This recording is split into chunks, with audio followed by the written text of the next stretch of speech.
30 سال قبل یہ خط بھیجا گیا تھا اور بالآخر وہاں پہنچ کے جہاں کے لیے بھیجا گیا تھا. کبوتر کو دے کے بھیجا تھا یہ تو مجھے نہیں پتا سلمان, لیکن 30 سال اس خط کی کوئی ویلیو نہیں رہ گئی ہوگی. اب اس خط کا کرنا کیا ہم نے 30 سال بعد؟ جس کو خط بھیجا تھا بندہ ہی مر گیا ہوگا, لمبیا کے پاس پہنچ گیا. 30 سال ایک لمبا عرصہ ہوتا ہے. ہاں لیکن جان ریمو نامی شخص کو جب خط موصول ہوا تو وہ دیکھ کر حیران ہو کہ مجھے 30 سال پہلے خط بھیجا گیا تھا.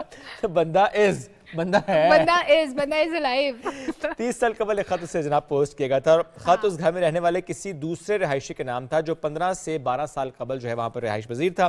یعنی 1980 کی خاندانی کہانیوں پر مبنی وہ خط, اور مصنف نے اپنے بچوں کے بڑے ہونے سے متعلق اس میں بتا رکھا تھا, اور وہ خط اب جا کے وہاں پر پہنچا ہے. اچھا شعیب, ایک انٹرسٹنگ فیچر بھی آیا ہے واٹس ایپ میں, اگر وہ بھی ہم اپنے ویورز کو بتا دیں کہ اب آپ پہلے تو اسٹیٹس پہ لگاتے تھے اپنی پکچرز ویڈیوز لگاتے تھے, لیکن اب آپ وائس نوٹ بھی لگا سکتے ہیں. یہ ایک ڈیفرنٹ چیز ہوگی, آپ وائس نوٹ لگائیں گے اور جو بھی میسج آپ دینا چاہتے ہیں اپنے جاننے والوں کو, سننے والوں کو, وہ آپ میسج اس طرح سے آپ دے سکتے ہیں. اور پبلک کرنے سے پہلے ڈیلیٹ کا آپشن بھی ہے, یعنی اگر آپ سے کوئی غلطی ہو گئی, کوئی مسئلہ ہو گیا, تو پھر آپ کیا کریں گے کہ آپ اس میسج کو ڈیلیٹ کر دیں گے اور نیا میسج دوبارہ سے ریکارڈ کریں گے, اور پھر وہ آپ کے جاننے والے سن سکیں گے. زبردست. تو بار بار اب آپ میسج بھیج سکتے ہیں. میسج میں اب آپ کو آڈیو نوٹ زیادہ ملیں گے اسٹیٹس پہ. ہاں زیادہ نظر آئیں گے, بار بار آپ آڈیو نوٹس جو ہیں وہ وہاں پہ ڈال سکتے ہیں. چلیں جی بڑھتے ہیں آگے, کچھ کھانے پینے کی بات کر لیں. کھانے پینے کی بات کرتے ہیں, اورنجز کی بات کرتے ہیں. اورنجز کی بات جب ہم کریں, تحفہ سوغات, میں ہوں آن ایئر تو میں بولوں گا, اور جس کی بات ہم کر رہے ہیں. اچھا اس میں آپ ویسے کسی کو کینو پسند ہے, کسی کو مالٹا پسند ہے, کسی کو موسمی پسند ہے, اس میں مختلف ویریشنز ہوتے ہیں, کسی کو شکری مالٹا پسند ہے. اگر باغ میں جائے تو میں تو اس باغبان سے پوچھتا ہوں مجھے اس درخت پہ بتاؤ کون سا شکری مالٹا والا درخت ہے, میں اس درخت کی طرف جاتا ہوں پھر, اور اس درخت کو پھر میں پورا تسلی کے ساتھ انجوائے کرتا ہوں. جو میٹھا ہوتا ہے, شکری مالٹا میٹھا ہوتا ہے, وہ ترش نہیں ہوتا وہ, تو وہ مجھے موسمی ذرا ترش ہوتی ہے. اچھا پہلے مجھے موسمی پسند ہے, جب سے گلے کا تھوڑا سا مسئلہ ہوا تو میں نے کہا بھائی اب نہیں کھا سکتے, یہ اب عمر کے اس حصے میں ہے کہ آپ نہیں کھا سکتے. موسمی نے جذبات بدل دیے, احساسات بدل دیے. میں آن ایئر ہوں, میں بولوں گا. تو جناب اس پہ ہمارے پاس رپورٹ ہے مالٹوں سے متعلق, مل کر دیکھتے ہیں عائشہ کی. کا خاص تحفہ رسیلے کینو اور مالٹے, قدرت کے حسین رنگ, ذائقے میں لاجواب, فوائد بے حساب. جی ہاں, انسانوں کو ہر سال قدرت کی طرف سے دیے جانے والا یہ پھل وٹامن سی سمیت دیگر قدرتی اجزاء کی دولت سے مالا مال ہے. کینو کے چھلکے جلد کے لیے بے حد فائدہ مند ہیں. کینو کے چھلکوں سے بنا فیس ماسک نہ صرف جلد کی نمی کو برقرار رکھتا ہے بلکہ یہ رنگت بھی نکھارتا ہے. واضح رہے کہ کینو میں carbohydrate, fibre, protein, vitamin A, vitamin B, vitamin C, phosphorus اور پوٹاشیم جیسی معدنیات موجود ہیں جو انسانی جسم کو مختلف بیماریوں سے لڑنے میں مدد فراہم کرتی ہیں. ایک سروے میں ماہرین کے سامنے یہ بات آئی ہے کہ وہ عمر رسیدہ افراد جن کے ہاتھ اور پیر اکثر سن ہو جاتے ہیں, ان کے لیے کینو کا جوس فائدہ مند ثابت ہو سکتا ہے, کیونکہ کینو کا رس خون کی مقدار کو بڑھاتا ہے. ہاتھ پیر سن ہونے کا مسئلہ خون کی کمی کی وجہ سے پیش آتا ہے.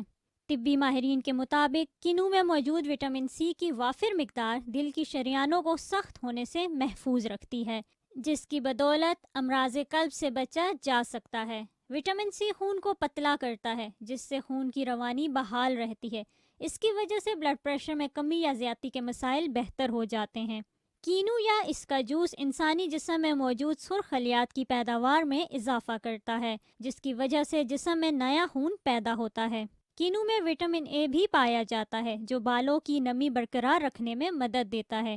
کینو میں قدرتی طور پر وٹامن بی اور فولک ایسڈ موجود ہوتے ہیں. کینو کا متواتر استعمال قوت مدافعت بڑھاتا ہے. کینو کا استعمال خون کی شریانوں کی صحت, معدے کو مضبوط بنانے اور موسمی امراض سے لڑنے میں بھی مددگار ثابت ہوتا ہے. تو جی جناب, موسم سرما کا پھل ہے نا صحت سے متعلق بے شمار مسائل کا حل.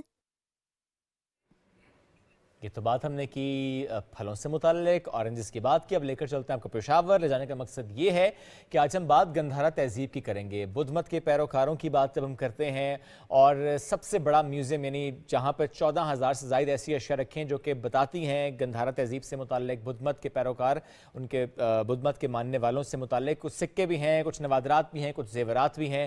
تو پشاور میوزیم سے ہمارے پاس رپورٹ ہے سمی خسرو کی, آپ کو دکھاتے ہیں.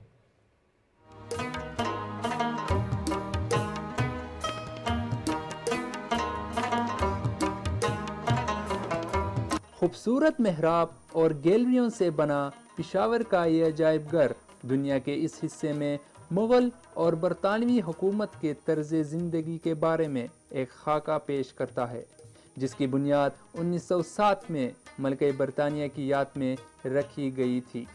اور ان تمام مونومنٹ سے ایک چیز کا پتہ چلتا ہے کہ پشاور پرانے تہذیبوں کا ایک ہب ہے، اور اس میں کافی سارے ایسی چیزیں ہیں جو لوگوں کو نہیں پتہ، اور یہاں پر نہ صرف یہاں پر وہ مونومنٹس پڑے ہوئے ہیں بلکہ پورا ایک ہسٹری ہے یہاں پر اس کے پیچھے۔ دنیا میں گندھار آرٹ کا سب سے بڑا اور اہم ذخیرہ اسی میوزیم میں ہے۔ بدھزم یا گندھارا آرٹ یا بدھا کی جو لائف سٹوری ہے اس میوزیم میں کمپلیٹ ہے، کیونکہ آپ کو ہر ایک پینل میں ڈیفرنٹ سٹوری ملتی ہے۔ ایون ہمارے پاس جو ہے ایتھنولوجیکل گیلری ہے جو کہ کیلاش ویلی بمبوریت ایریا جو بھی ہے وہ کور کرتا ہے۔ سورج غروب ہونے کے بعد جب پشاور میوزیم کی روشنیاں لگائی جاتی ہیں تو یہاں رکھے گئے نوادرات کی نفاست، آرٹ اور خوبصورتی ظاہر ہونا شروع ہوتی ہے، جو کہ سیاحوں کی توجہ کا مرکز بن چکا ہے۔ 1906 میں جو میوزیم کا اصل جو شیپ تھا، ہم نے کوشش کی کہ اس کو واپس لے کے آئیں۔ اس میں بہت سارے ہم نے کام کیے پچھلے 7-8 مہینوں میں، جس میں اوپر آپ کو جو ڈومز نظر آ رہے ہیں، مینرس نظر آ رہے ہیں، اس کو اپنی حالت میں لے کے آئیں۔ تو یہ پشاور ریوائول پلان کا ایک حصہ بھی ہے، جس میں ہم چاہتے ہیں کہ پشاور کی عظمت رفتہ کو ہم بحال کریں۔ اسی طرح 19ویں صدی کے فن تعمیر کی شاہکار سیٹی ہاؤس اور گور گٹری کی خوبصورتی کو مصنوعی روشنیوں میں ظاہر کرنے کے لیے پشاور میوزیم کی طرز پر روشن کیا گیا ہے۔ صوبائی حکومت کے اس اقدام سے نہ صرف نائٹ ٹورزم کو فروغ مل رہا ہے بلکہ لائٹس میوزیم کے اندر پڑے نوادرات اور ان کی بے مثال ڈیزائننگ کو حقیقی معنوں میں ابھار رہی ہیں۔ سمی خسرو، PTV نیوز، پشاور۔ جناب، رپورٹ آپ نے ملاحظہ کی۔ اب ذرا بڑھتے ہیں اپنے پروگرام کے پہلے ٹاپک کی طرف، جس پہ ہم بات کرنے والے ہیں۔ بڑا سینسیٹیو ٹاپک، خواتین کے حوالے سے ہمیشہ ڈفرینٹ ٹائپس آف کینسر کی بات ہوتی ہے، اور جو بریسٹ کینسر ہے یہ سب سے زیادہ کامن پایا جاتا ہے خواتین میں۔ بہت سی خواتین اس کو آئیڈینٹیفائی نہیں کر پاتی، لیکن ایک اور دوسرا کینسر جس کی ریشو سب سے زیادہ ہے جو خواتین میں ہوتا ہے، دیٹ از سروائکل کینسر۔ بہت سی خواتین اس سے لا علم رہتی ہیں، اور علم ہونے کے باوجود بہت سی خواتین ٹیسٹ کے لیے نہیں جاتی، اس کو ٹائملی اس کو نہیں آئیڈینٹیفائی کروا پاتی، کیونکہ وہ شاید ایک جھجک ہوتی ہے، ایک بیریئر ہوتا ہے سوسائٹی کی طرف سے بھی، اور بہت سی خواتین اس بارے میں بات کرنے سے بھی گھبراتی ہیں۔ تو آج ہم بات کریں گے کہ سروائکل کینسر بیسیکلی ہوتا کیا ہے، اس کے ریزنز کیا ہوتے ہیں، کن خواتین کو ہونے کے زیادہ چانسز ہوتے ہیں اور کس ایج میں ہوتے ہیں۔ ایگزیکٹلی اس پر بات کرنے کے لیے پروگرام میں ہمیں جوائن کریں کنسلٹنٹ آنکولوجسٹ ڈاکٹر محمد فاروق صاحب۔ السلام علیکم جی، کیسے ہیں آپ؟ السلام علیکم جی سر، بہت شکریہ آپ نے جوائن کیا۔ سر پہلے تو ڈیفائن کیجیے گا سروائکل کینسر، کیونکہ ہم تو سروائکل کا جب لفظ سامنے آتا ہے تو سروائکل ریجن اس کو سمجھتے ہیں، لیکن اگر ہم سروکس کی بات کریں تو پلیز ایکسپلین کیجیے گا سروائکل کینسر ایگزیکٹلی ہے کیا؟ جی، سروکس جو آپ سمجھ رہے ہیں وہ نیک کے ریجن کو کہتے ہیں، لیکن ہم بات کر رہے ہیں یوٹرائن سروکس کی، جو کہ رحم کے نچلے سے، جو اس کا منہ بھی کہتے ہیں، اس کا کینسر ہے۔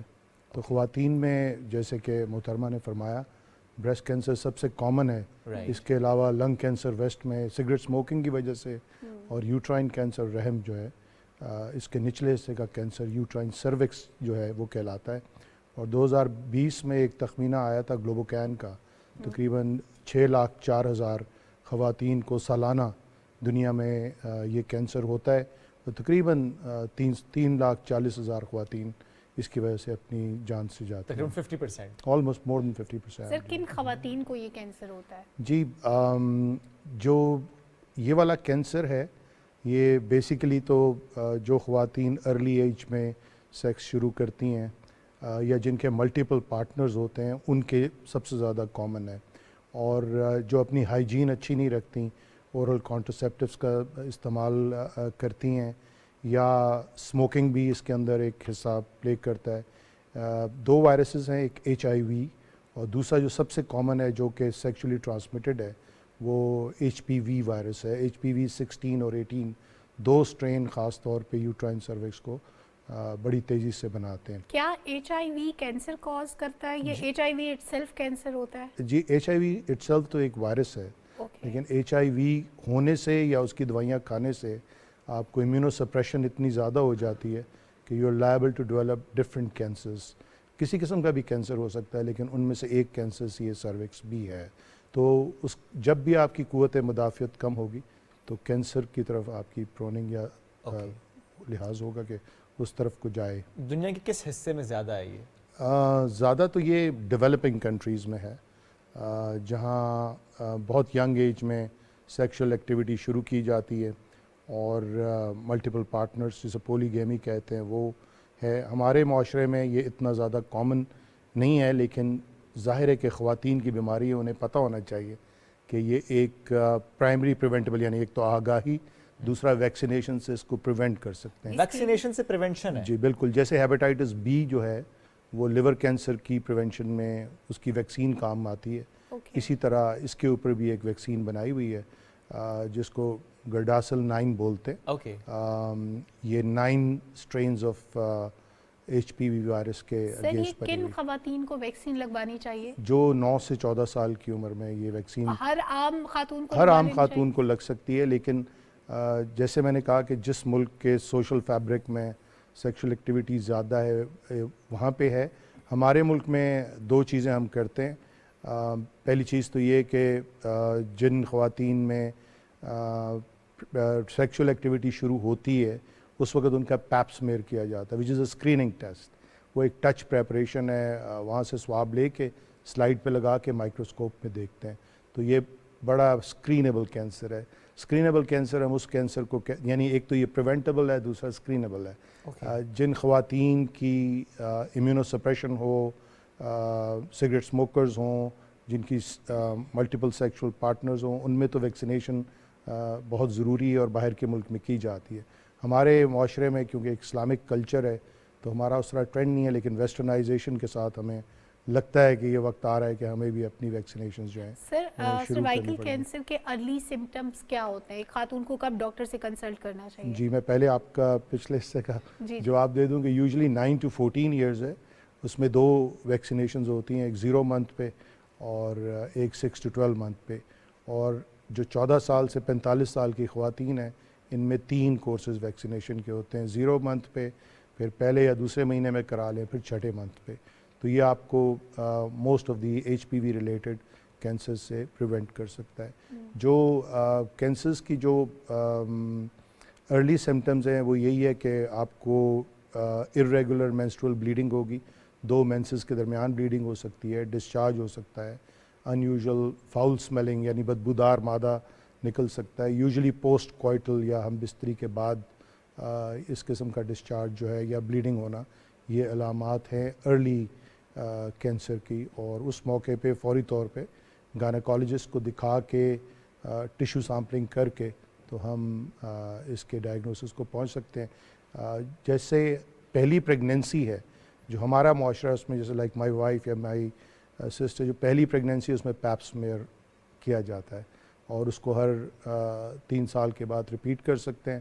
ویسے یہ کہ پیپ سمیئر کی بہت ساری کیٹیگریز ہیں جن میں سسپیشن ہو، وہاں پہ ارلی پیپ سمیئر کا بھی کہا جاتا ہے. Is a test? It's a test, it's a very simple test. کوئی اس میں درد نہیں ہے، آؤٹ ڈور بیسس پہ جیسے معائنہ ہوتا ہے، معائنے کے دوران یہ ٹیسٹ ہو جاتا ہے، خواتین کو پتہ بھی نہیں چلتا ہے. نہیں، آپ کو لگتا ہے کہ یہ پریگننسی ہو تو یہ کرنا بھی چاہیے ٹیسٹ؟ مطلب پریگننسی میں آپ گائنیکالوجسٹ کے پاس جاتے ہیں، ٹھیک ہے، تو ظاہر ہے وہ آپ کا معائنہ کرتی رہتی ہے، تو ایک اچھا ٹائم ہے جہاں پہ آپ یہ ٹیسٹ بھی آپ ساتھ کرا سکتے ہیں.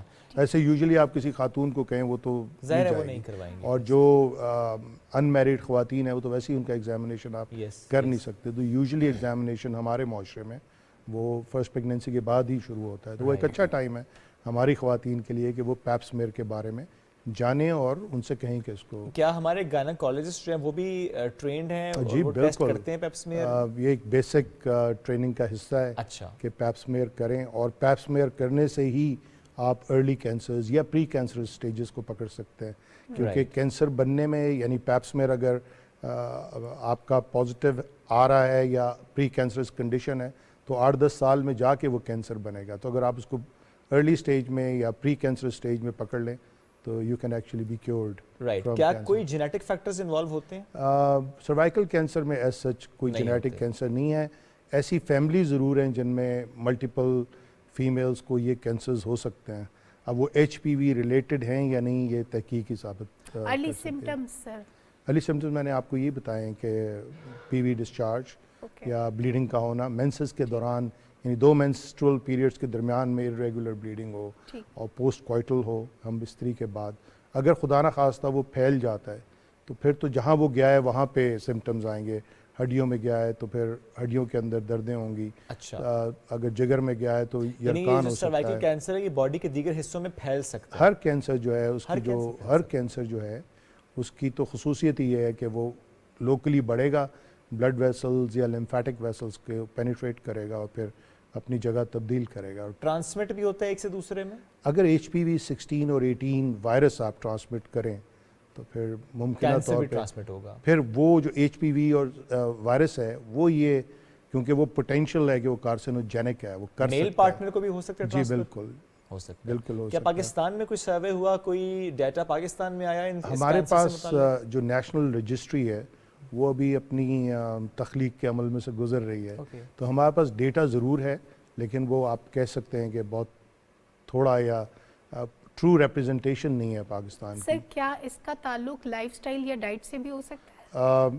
ایز سچ یہ سروکس جو ہے وہ ڈائٹ اور یوٹرس کا تو ہے لیکن سروکس یوٹرائی کا ڈائٹ سے یا لائف سٹائل سے, اسموکنگ کے علاوہ یا آپ کی سیکشول ہیبٹس کے علاوہ لائف سٹائل سے ریلیٹڈ نہیں ہے. ٹھیک ہے. ظاہر ہے کہ اٹس اے ڈیزیز جو گند کی بیماری یعنی ان ہائیجینک سیکس کے ساتھ ریلیٹڈ ہے, تو جو خواتین ملٹیپل پارٹنرز رکھتی ہیں ان میں یہ زیادہ پایا جاتا ہے. اور کیا ان پروٹیکٹڈ سیکس کی وجہ سے بھی ہو سکتا ہے؟ جی بالکل, ایکچولی تو یہ ان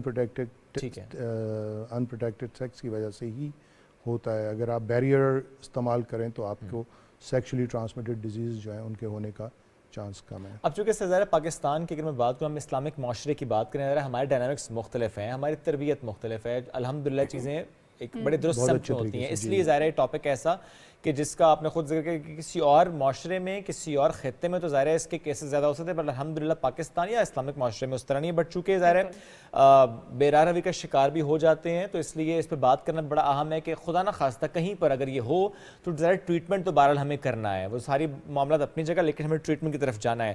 پاکستان میں ٹریٹمنٹ پلانز کس حد تک ہیں؟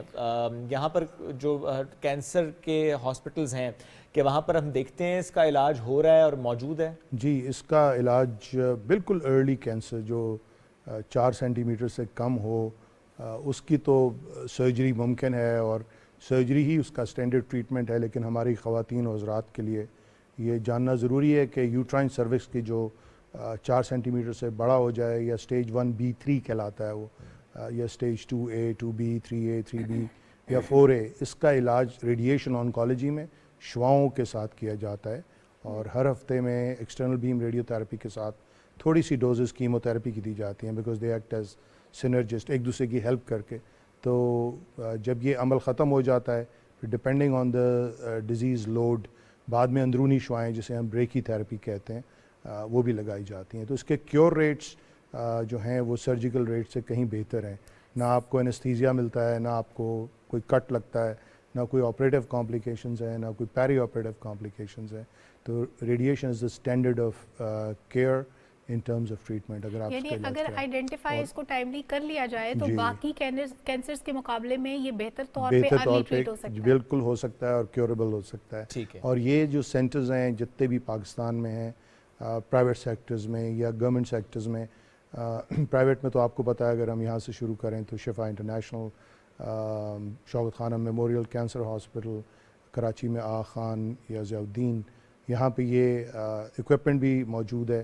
اور پرائیویٹ سیکٹر میں جو اٹامک انرجی کے مختلف ادارے ہیں ان میں خاص طور پہ جو بڑے سینٹرز ہیں جیسے اسلام آباد کا سینٹر ہے یا لاہور کا ہے یا کراچی کا ہے یا شاید بہالپور کا بھی ہے, وہاں پہ بریکی تھراپی بھی ہے. تو ظاہر ہے کہ یہ سروسز جو ہیں انڈر ون ہیڈ دینا ضروری ہے, کیونکہ جب میں نے اپنا کیریئر شروع کیا تھا لیٹ 90s میں تو آپ اگر ایکسٹرنل بیم ریڈیو تھراپی لگا لیں تو آپ کو اندرونی شعائیں دینے کے لیے مریض کو کہیں نہ کہیں بھیجنا. مجھے یاد ہے اس وقت میں کراچی میں کام کرتا تھا تو مجھے جامشورو بھیجنا پڑتا تھا مریض کو, اور کراچی میں اس وقت 2001 میں we didn't had a machine. تو اب یہ تمام مشینری موجود ہے اور اس کا علاج بھی موجود ہے, معالج بھی موجود ہیں. شفا انٹرنیشنل میں ہماری جو گائنیکالوجی ٹیم ہے وہ کیونکہ ہم ایک گروپ کے طور پہ کام کرتے ہیں, oncologist, surgeons, gynaecologist, radiologist, pathologist, tumour boards ہوتے ہیں, تو they are very well aware. ایک میوچل لرننگ کا ایٹماسفیئر ہے اور وہ ساری نہایت ٹرینڈ ہیں اور ہمیں اب بہت زیادہ ارلی کینسرز ملتے ہیں. مسئلہ وہاں آتا ہے جب آپ خود ڈینائل میں ہوں یا اس خوف میں ہوں کہ کہیں میرا کینسر ڈائگنوسس نہ ہو. تو اس لیے خواتین کے لیے ضروری ہے یا ان کے حضرات کے لیے کہ اگر اس طرح کے سمٹمز ہوں کہ 2 مینسز کے درمیان ارریگولر بلیڈنگ ہو, پوسٹ کوئٹل بلیڈنگ ہو رہی ہو یا کوئی ڈسچارج جو خاص طور پہ بدبودار ہو, تو فوری طور پہ ان کو آپ گائنیکالوجی ٹیم کے پاس لے کے جائیں, اس کو دیر نہ کریں. یہاں پہ زیادہ تر پرابلم یہ ہوتا ہے کہ مریض کو پتہ ہوتا ہے اس کو سمٹمز ہیں اور وہ اینٹی بائیوٹک کے کورسز کرانے کے باوجود ڈینائل میں رہتے ہیں اور بہت لیٹ آتے ہیں. اس وقت بھی ٹریٹمنٹ تو ہم کر سکتے ہیں, لیکن وہ جو ایک ایلیمنٹ ہے جو آپ لوگ بار بار پوچھتے ہیں کہ کیوریبل ہے یا نہیں, وہ پھر کمپرومائز ہو جاتا ہے, پلس کاسٹ بڑھ جاتی ہے. بالکل, کاسٹ بھی بے انتہا ایسے ہی ہے. سر اب تو اتنی لیٹسٹ ٹیکنالوجیز اینڈ ٹیکنیکس آ چکے ہیں, پاکستان میں بھی ہے, ہم کینسر ٹریٹمنٹ پہ دیکھتے ہیں سائبر نائف کراچی میں, ایسی بہت سی چیزیں جو پاکستان میں ہیں. میں جنیرک کینسر پہ آپ سے کامنٹ لینا چاہ رہا ہوں کہ کتنا ایٹ پار ہم ہوئے ہیں دنیا کے ساتھ کینسر کو ٹریٹ کرنے سے. الحمدللہ جی, I think over the past 2 decades ہمارے پاس جدید ترین مشینری ہے. آبویسلی جسے آپ کہتے ہیں اسٹیٹ آف دی آرٹ, وہ ہمارے پاس موجود ہے, لیکن ایک super state of the art چیزیں ہیں. جیسے کوئی کہے کہ چاند پہ پہنچنا ہے, تو جیسے پروٹون بیم ہے وہ ہمارے پاس نہیں ہے. پروٹون بیم کیا ہوتی ہے سر؟ پروٹون بیم بالکل آپ کہیں گے پریسائز ریڈیشن. اگر آپ کے پاس ساتھ کوئی چیز بیٹھی ہے تو آپ کی ریڈیشن یہاں کے رک جائے گی. تو وہ خاص طور پہ بچوں کے ٹیومرز کے اندر اس کا ریڈیشن میں تو یہ بہت ہی زبردست چیز ہے کہ آپ کی پوری باڈی کو متاثر نہیں کرے گی. بالکل, ہمارے پاس بھی جو ریڈیشن ہے وہ پریسیجن میڈیسن ہے.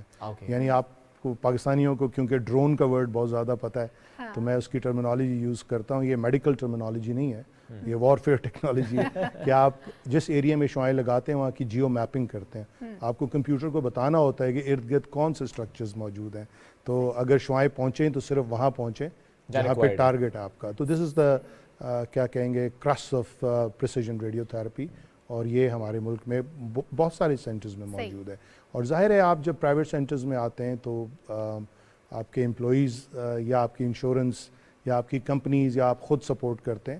گورنمنٹ سیکٹرز میں بھی ایسے جگہ موجود ہیں جہاں یہ علاج مفت ہوتا ہے, تو ایسا گھبرانے کی ضرورت نہیں ہے.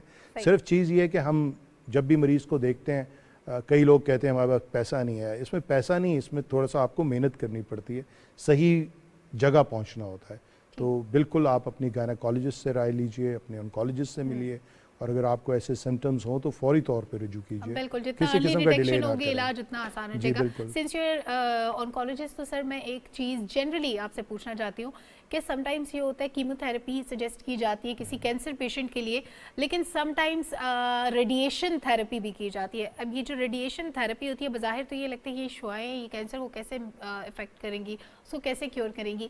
ریڈیشن کا کیا تعلق ہوتا ہے اور کیمو تھراپی کے ساتھ اس کا جو کمبینیشن ہوتا ہے اس کے پیچھے کیا ریزن ہوتی ہے؟ جی, بڑا اس کا جو سیدھا سا جواب ہے, ریڈیشن از لوکل تھراپی. یعنی جیسے آپ سرجری کرتے ہیں, آپ خالی چھاتی کو ریموو کرتے ہیں, تو آج کے زمانے میں ہم کہتے ہیں کہ چھاتی کو ریموو کرنے کی ضرورت نہیں ہے, دیٹس این آنکولوجیکل فیلئر. آپ کو حد الامکان کوشش کرنی چاہیے کہ اگر وہ لمپ سالٹری ہے تو اس کو نکال لیں اور باقی چھاتی کو آپ شعاعیں لگا دیں. تو یہ اتنا ہی افیکٹو ہے جتنا سرجری کر کے نکال دینا. اور سرجری میں ظاہر ہے you will be with one breast, یا پھر آپ ریکنسٹرکٹ کرائیں گے تو آپ کو کاسمیٹک ڈیفیکٹس آئیں گے, آپ کی کوالٹی آف لائف, آپ کی سائیکی جو ہے وہ افیکٹ ہوتی ہے. تو radiation is a sort of a counterpart to surgery. And sometimes اگر سرجن پوری طرح وہ جگہ کلیئر نہ کر سکے, کچھ ذرے وہاں رہ جائیں, تو اس کو اسٹرلائز کرنے کے لیے بھی ریڈیشن کام کرتی ہے. اور ریڈیشن کے ساتھ کبھی کبھی ہم کیمو تھراپی لگاتے ہیں, جیسے 2 بندے مل کے کسی کو ماریں تو زیادہ افیکٹو ہوگا, تو اسی طرح ریڈیشن اور کیمو کے ملا کے دیں تو اس کے جو اوور آل سروائیول بینیفٹس, تھوڑے سے سائیڈ افیکٹس بڑھتے ہیں لیکن آپ کے سروائیول بینیفٹ ہوتا ہے, تو وہاں ہم ایڈ کرتے ہیں. ذرا اس میں تو ہم دیکھنا نا کہ انالیسس کرنا ہے کہ فائدہ کتنا ہے. اور جو کیمو تھراپی کا آپ نے سوال کیا وہ سسٹم میں جاتی ہے, آیا آپ اورلی کھائیں یا انٹراوینس لیں, تو وہ پورے سسٹم, جب آپ کے سسٹم میں آپ کو شک ہو کہ ذرے کینسر کے موجود ہوں گے, جیسے بریسٹ کینسر کا 2 سینٹی میٹر کا لمپ نکال دیا تو ہم سمجھتے ہیں 2 سینٹی میٹر اتنا بڑا لمپ ہے کہ اس کے کوئی مائکروسکوپک ڈپازٹ باڈی میں ہو سکتے ہیں.